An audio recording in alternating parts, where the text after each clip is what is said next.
Olá, eu sou a doutora Tatiane Faria e vim falar para você sobre um dos módulos que você vai estudar na pós-graduação Bodybuilding Coach da Uniguaçu. A pós-graduação de Bodybuilding Coach é uma pós-graduação que trabalha de forma aprofundada sobre a questão hormonal em atletas de fisiculturismo. Então, antes de tudo, nós precisamos esclarecer que não é nenhuma disciplina apologética ao uso de esteroides anabolizantes, mas também não é nenhuma disciplina terrorista.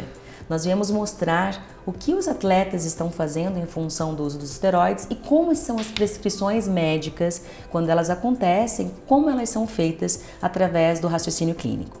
Uma das grandes dúvidas que atletas de fisiculturismo hormonizados têm é a questão do eixo inibido, o famoso crash hormonal, ou a inibição do eixo hipotalâmico hipofisário gonadal.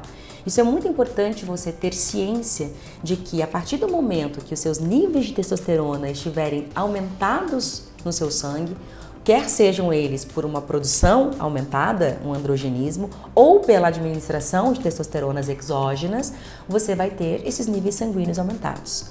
O seu cérebro vai fazer a interpretação destes níveis e vai fazer com que você produza mais testosterona ou menos testosterona. A partir do momento que você, então, remove essa testosterona exógena do seu dia a dia, da aplicação diária, você começa a ter, então, a deficiência da testosterona sendo percebida. Mas ela já aconteceu antes, porque a partir do momento que seu cérebro identificou que essa produção está aumentada, ele naturalmente reduz a tua produção endógena. Então você começa a ter os níveis diminuídos. Mas aí quando você remove a testosterona exógena, você começa a ficar dependente da sua produção endógena. E aí então sintomas começam a aparecer. Sintomas que são relacionados principalmente nos homens, né? Ao hipogonadismo, a diminuição das gônadas, a infertilidade, você começa a diminuir também a produção de espermatozoide, você começa a ter diminuição da libido, você começa a ter desânimo, depressão, perda da força, aumento da gordura corporal, diminuição da massa magra. Claro, durante todo esse tempo, a sua administração exógena cuidou de todos esses problemas, mas a partir do momento que o tempo de meia-vida da droga vai passando, a droga vai sendo depurada do seu sangue e você vai ficando, então, apenas dependente da sua administração diminuída. E aí, então, é natural que se faça a utilização de drogas que possam aumentar, então, voltar a fazer com que esses testículos e esse sistema nervoso central volte a produzir testosterona. A gente já vai falar um pouquinho sobre isso. Então, o que vai acontecer? A partir do momento que esses níveis são interpretados pelo sistema hipotalâmico hipofisário, você começa a ter o hormônio folículo estimulante, então, sendo inibido. Você começa a ter o hormônio luteinizante sendo inibido. Então, esses hormônios vão fazer com que a testosterona não seja, então, produzida a nível de testículo e a nível, então, de liberação central. Nós começamos a ter, então, diminuição da testosterona plasmática, testosterona intratesticular, começamos a ter o aumento do estradiol, ou seja, mais testosterona ali disponível, que não está sendo ligada aos seus receptores, mais chance de você ter o quê? A transformação através da aromatase em estrogênio. Você tem diminuição do LH, diminuição do FSH e também você pode ter aumento da prolactina. Todos estes hormônios alterados começam a trazer então efeitos indesejáveis. Então, a partir desse momento, o homem ele está num processo de hipogonadismo, que pode ser tanto primário quanto secundário. Pode ser uma questão só diminuída a nível de glândula, de testículo, mas também pode ser uma questão diminuída a nível central. Aí já seria um hipogonadismo um pouco mais severo. Então, falando nas mulheres, as mulheres também que fazem uso de esteroides anabolizantes dentro do fisiculturismo também podem ter seu eixo hormonal inibido. Mas não é a mesma coisa que quando nós falamos para homem. Nós, mulheres, somos mais estrogênicas, né, do que somos em relação à testosterona. Bem que tem uma questão bem mal interpretada aí para poder te trazer hoje aqui nessa aula. Nós interpretamos muitas vezes que a testosterona é hormônio de menino e o estrogênio é hormônio de menina. Mas se você vai lá nos seus exames bioquímicos e se você ver como que é a concentração da testosterona e como que é a concentração do estrogênio, você vai ver que nós produzimos testosterona em nanogramas e nós produzimos estrogênios em picogramas. Então quer dizer que nós temos mais testosterona do que nós temos em relação ao estrogênio, do que nós temos em relação à concentração de estrogênio. Mas obviamente que toda essa orquestração ela vai acontecer por causa do estrogênio, porque nossas características secundárias são em detrimento dele. Então, quando você pensa em eixo inibido para a mulher, você vai pensar em testosterona reduzida, mas você vai pensar principalmente no prejuízo do estrogênio. Então, a TPC para o homem não é a mesma coisa que a TPC para a mulher.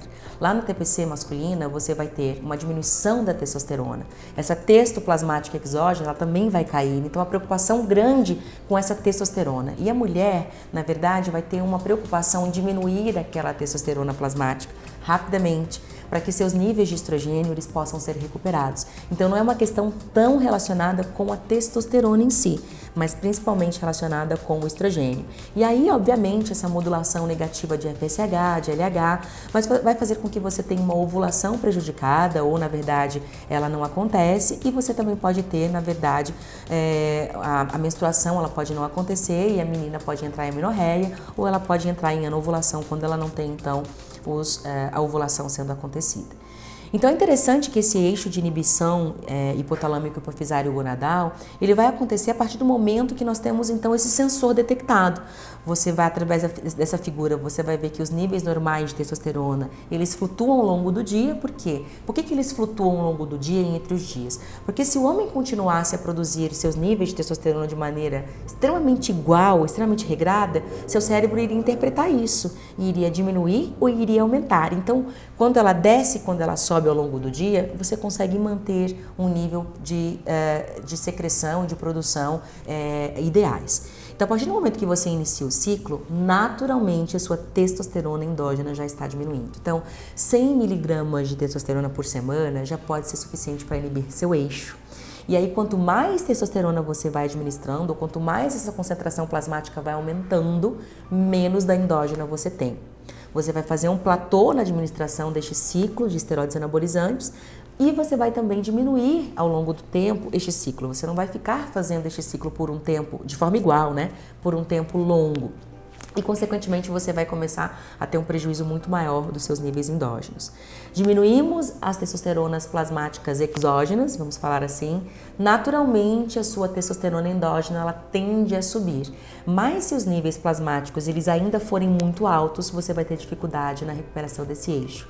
Então a gente costuma dizer, se sua testosterona não descer a um nível de 200 e tantos nanogramas, é difícil de o testículo entender que ele vai ter que fazer todo esse ajuste para aumento da sua testosterona endógena. Então você vai começar a ter o que? Os sintomas dessa baixa testosterona. E aí muitas vezes é feita então a administração de HCG para que o testículo volte a produzir testosterona, porque o HCG ele vai fazer o quê? A modulação do LH, ele vai mimetizar o LH, e aí você começa a introduzir drogas que são antiestrogênicas e são drogas que também façam, então, de novo, esse acordar do eixo central. Então, essa TPC, através de um eixo inibido, muitos não acreditam que ela existe, né? Elas vão fazer essa administração de fármacos dentro do ciclo, então não vai ser pós-ciclo. Mas uma vez que se escolhem, então, estes fármacos TPC, eles serão fármacos que vão fazer com que esse eixo, esse crash hormonal, ele possa ser, então, diminuído, o crash seja diminuído e esse eixo volte, então, a funcionar.